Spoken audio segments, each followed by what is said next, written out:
পাগলিটা আজ বেশ রাগ করে বসে আছে।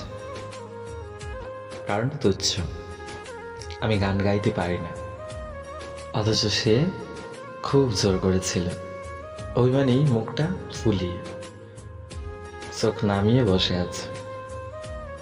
আমি যতই কাছে যেতে চাই ততই যেন সে দূরে সরে যায়। আমি ওর সামনে এসে ধীরে ধীরে বললাম, আচ্ছা গান শোনাবো, তবে আমাকে কিছু দিতে হবে। ওর চোখে এক রাশ বিস্ময়। তুমি যা চাইবে তা যদি আমার সাধ্যের মধ্যে হয় আমি দেব। আমি মুচকি হেসে বললাম, না, আগে দেখি তুমি নিজে কি দাও। পাগলিটা আর একটু রাগ দেখিয়ে বলল, অত নাটক না করে যা চাই তা বলো। আমি আর ঝগড়া বাড়ালাম না, গানের সুর ধরলাম। আজ শ্রাবণের ভরা বর্ষায় আমি ভিজব তোর সাথে। গান শেষ হওয়ার আগেই পাগলিটা এক দৃষ্টিতে আমার দিকে তাকিয়ে রইল, যেন কোনো জাদুতে আটকে গেছে। ওর মায়াবী চোখ দুটো গভীরভাবে আমার মনের ভেতর চিরদিনের মতো দাগ কেটে দিল। আমি সুর থামালাম। গানটা পাগলিটা ধীরে বলল, তুমি তো গান পারো, এতদিন লুকিয়ে রাখলে কেন? সবকিছু একদিনে জানলে কি হবে? পাগলিটা হঠাৎ বলল, আইসক্রিম খাবো। এই রাতে? ঠান্ডা লাগবে। তাতে তোমার কি, আমি খাবো মানে খাবো, ব্যাস। আমি কিছু না বলে আগে থেকে আনা আইসক্রিমটা ওর হাতে দিয়ে বললাম, এই নাও। পাগলিটা মুখ ভার করে বলল, খাইয়ে দাও। আমি ওর দিকে তাকিয়ে বললাম, তুমি কি 5 বছরের বাচ্চা? ও চোখ বড় বড় করে বলল। তুমি খাইয়ে দেবে, হ্যাঁ কি না? আমি একটু বিরক্ত হয়ে বললাম, ওকে, এদিকে আসো। ওর মুখের কাছে চামচ এগিয়ে দিতেই পাগলিটা হেসে বলল, এবারে আমার হাতে দাও, আমি খাইয়ে দেব তোমাকে। আমি অবাক, তুমি আমাকে খাইয়ে দেবে? ও হাসতে হাসতে বলল, হ্যাঁ, এতক্ষণ তো তুমি আমাকে খাইয়ে দিলে, এবার আমার পালা। আমি মুচকি হেসে ওর হাত থেকে আইসক্রিমটা নিলাম। তুমি না সত্যি পাগল। তোমার পাগল। ছাদে যাবে? আমি ক্লান্ত মুখে বললাম, এত রাতে? হুম। আমি হাসতে হাসতে লুটোপুটি, তোমাকে তো কোলে করে নিয়ে যেতে হবে। ওর মুখে দুষ্টু দুষ্টু হাসি। হ্যাঁ, আমি তোমার কোলে করেই যাব। আমি ওকে কোলে তুলে নিলাম। পাগলিটা 2 হাতে আমার গলা জড়িয়ে ধরে ফিসফিসিয়ে বলল, তুমি জানো এই মুহূর্তটা আমি সারা জীবন মনে রাখবো। ছাদে পৌঁছে চাঁদের আলোয় পাগলিটাকে অপূর্ব লাগছিল। আমি মুগ্ধ হয়ে তাকিয়ে রইলাম। ও হঠাৎ বলল, তুমি তো ঘেমে গেছো। তোমার মতো মুটকি কি কোলে নিলে যে কেউ ঘামাবে। ও অভিমান সুরে, থাক, নামিয়ে দাও। আমি ওকে নামালাম না। বললাম, না, আমার বউকে কোলে রাখবো, এতে কার কি? ও আচমকা আমার মুখের ঘাম মুছিয়ে দিল ওর আঁচলে। আমি হেসে বললাম, এবার তুমি আমাকে গান শোনাও। ও লজ্জায় মুখ নামিয়ে ফিসফিসিয়ে বলল, আমি পারবো না। আমি জোরাজুরি করায় ও গান ধরল। আমারও পরানো যাহা চায় তুমি তাই তাই গো। ওর গলা ছিল কিছুটা কাঁচা, কিন্তু ভালোবাসার সুরে মিষ্টি লাগছিল। গান শেষ হওয়ার পর আমি ওর কপালে একটা চুমু এঁকে দিলাম। পাগলিটা লজ্জায় লাল হয়ে গেল। দেখো, চাঁদটা লজ্জায় মেঘের আড়ালে চলে গেছে। তুমি কি লজ্জা ভাঙাতে পারবে না? আমি মুচকে হেসে ওকে বললাম, চাঁদের লজ্জা ভাঙানোর দরকার নেই, কারণ আমার কোলে যে চাঁদটা আছে সেটাকে আর কোথাও যেতে দেব না। পাগলিটা আমার বুকে মুখ লুকালো।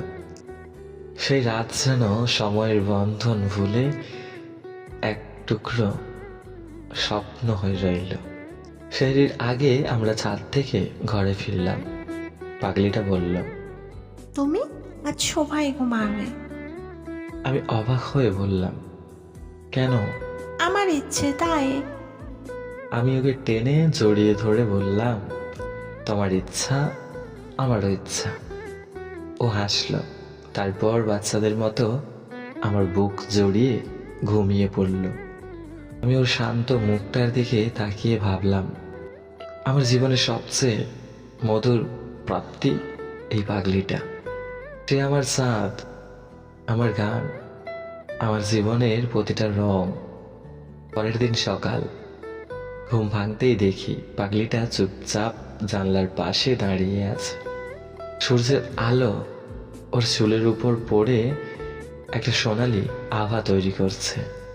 দেখতে এত সুন্দর লাগছিল যে কিছুক্ষণ তাকিয়ে থাকতেই ইচ্ছে করছিল। আমি ঘুম ছড়ানো কণ্ঠে বললাম, এই সকালবেলা কার কথা ভাবছ? হ্যাঁ?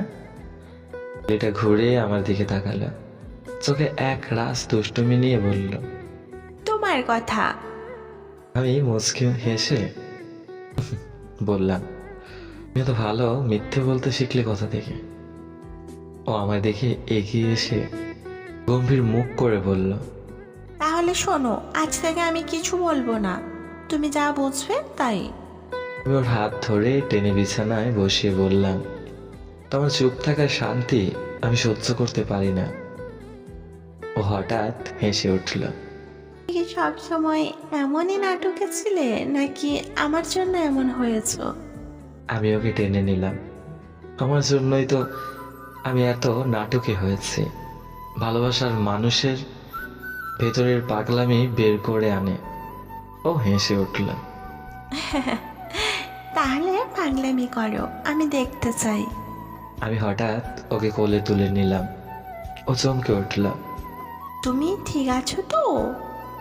আমি ওকে নিয়ে ডাইনিং টেবিলে গিয়ে বসালাম। বললাম, তুমি ভালো করে ব্রেকফাস্ট করো, তারপর তুমি আর আমি আজ একটা সারপ্রাইজ ট্রিপে যাব। রিপ, কোথায়? ওর চোখে কৌতূহল জেগে উঠল। আমি মুচকি হেসে বললাম, এটা এখন বলবো না, তুমি বরং রেডি হও, আমি গাড়ি নিয়ে আসছি। পাগলিটাকে নিয়ে আমরা শহর থেকে কিছুটা দূরে একটা ছোট্ট নদীর ধারে চলে এলাম। নদীর পাড়ে একটা ছোট্ট কাঠের ব্রিজ। সেখান থেকে নিচের পানিতে সূর্যের প্রতিফলন দেখে মন ভরে যায়। পাগলিটা নদীর দিকে তাকিয়ে মুগ্ধ হয়ে বলল, এটা এত সুন্দর, তুমি কিভাবে জানলে এমন একটা জায়গার কথা? আমি হেসে উঠলাম। তোমার মতো সুন্দর জায়গা খুঁজতে গেলে একটু তো কষ্ট করতে হয়।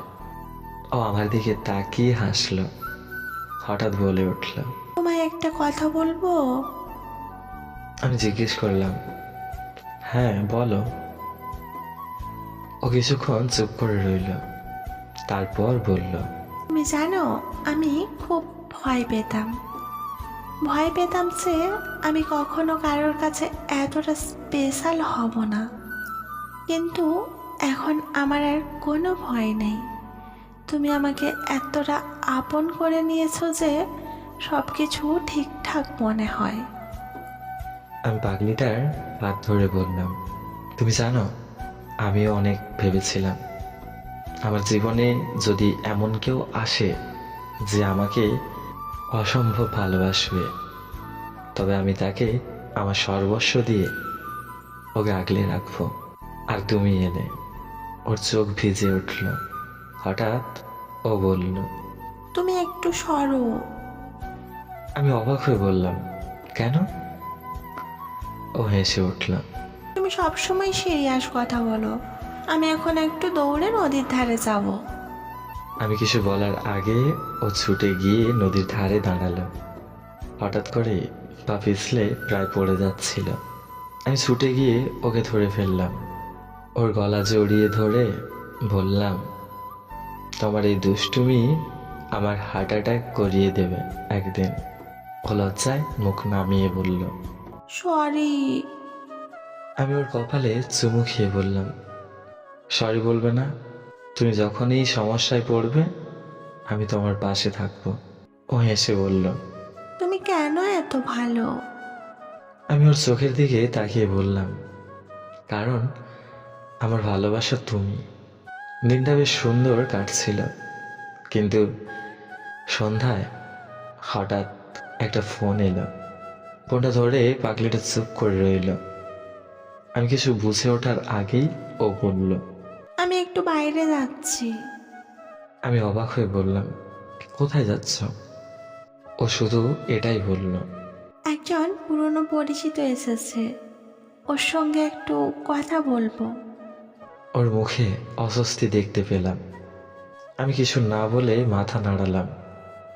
পাগলিটা চলে যেতেই একটা কৌতূহল আমাকে গ্রাস করলো। কে হতে পারে? পাগলিটার পুরনো পরিচিত। 20 মিনিট পর ও ফিরে এলো, চোখের কোণে অদ্ভুত একটা অভিমান। আমি ওর দিকে তাকিয়ে বললাম, সব ঠিক আছে তো? ও ধীরে ধীরে বলে উঠল, আমার একটা পুরনো প্রেমিক এসেছিল, বলছিল আমি নাকি ভুল করেছি তোমাকে বিয়ে করে। আমার ভেতরে হালকা একটা রাগ কাজ করলো, কিন্তু নিজেকে সামলে বললাম, তুমি কি বললে? ও চোখে জল এনে বলল, আমি বলেছি এটা আমার জীবনের সেরা সিদ্ধান্ত, আর তোমাকে নিয়ে আমি খুবই সুখে আছি। আমি ওকে বুকে টেনে নিলাম। বললাম, তুমি যদি পাশে থাকো, কোনো পুরনো স্মৃতি আমাদের জীবনকে ছুঁতে পারবে না।